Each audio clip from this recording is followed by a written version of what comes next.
അണ്ണൻ, അക്ക, ചക്ക. തങ്കച്ചി, ഞാൻ ഉന്നെ വിടമാട്ടേൻ, നീ എൻ പുന്നകൈ മന്നൻ. വേലക്കാരിയായിരുന്നാലും നീ എൻ മോഹവല്ലി. വേലക്കാരിയായിരുന്നാലും നീ എൻ മോഹവല്ലി. വേലക്കാരിയായിരുന്നാലും നീ മോഹവല്ലി. വേലക്കാരിയായിരുന്നാലും നീ മോഹവല്ലി.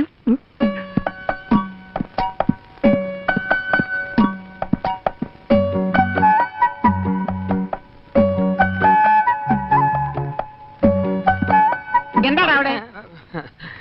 ജോലി കഴിഞ്ഞെങ്കിൽ പവിഴത്തോട് ചോദിച്ചിത്തിരി തമിഴ് പഠിക്കാമെന്ന് കരുതി. ഒരു സന്ദർഭം കിട്ടുമ്പോ വെറുതെ കളയണോ? ഓടാ, സന്ദർഭം കിട്ടിയപ്പോ നേരാൻ വേണ്ടി എഴുതാനും വായിക്കാനും പഠിക്കാത്ത നീയാ ഇപ്പൊ തമിഴ് പഠിക്കുന്നത്. പോടാ പൈത്യക്കാരാ.